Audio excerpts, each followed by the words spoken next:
Isaiah 49 provides a blueprint for a divine calling, outlining the intensive preparation, apparent failure, and ultimate victory of the Lord's servant. This chart maps out the dual nature of the servant title found in the first verse. The text describes a servant called from the womb. On an individual level, this maps directly to specific prophets like Isaiah or Jeremiah, who were ordained before birth. But zoom out, and the title applies to an entire collective, Israel, formed as a nation emerging from the womb of Egypt. Verse 2 introduces the mechanics of this preparation, using the metaphor of a polished shaft hidden in a quiver. Divine preparation requires friction. A prophet's words become sharp only after continuous contact with opposition.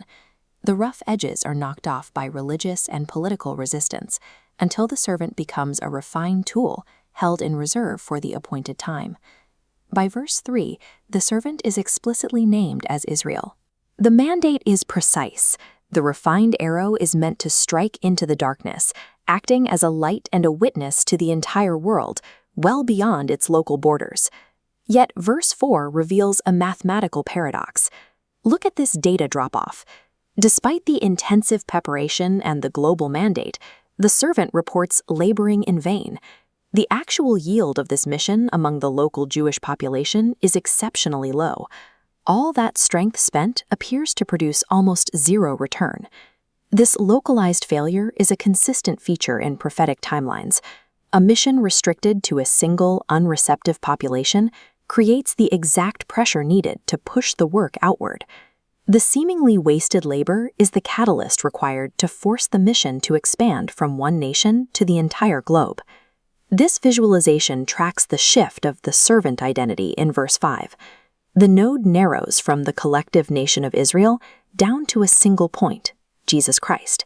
His initial earthly mission is highly specific, to bring the house of Jacob back. However, the text acknowledges that at the time of his mortal ministry, Israel will reject him and will not be gathered.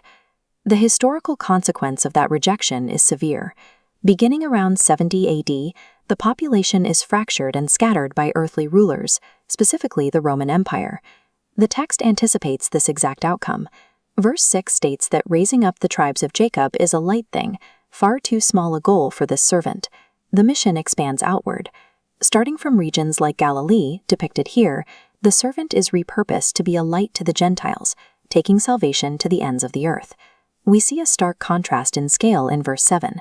The servant is despised by his own nation and subjected to local rulers, suffering execution as a slave. Over the centuries, that localized rejection is eclipsed.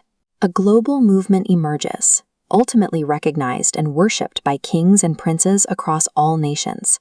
Submitting to unjust mortal laws and paying tribute to human rulers was the precise mechanism used to launch this global reach. It established a kingdom that rolls forth to fill the whole earth, ultimately superseding those earthly powers. This timeline illustrates the acceptable time mentioned in verse 8. This refers to the period of the gospel and the days of the atonement.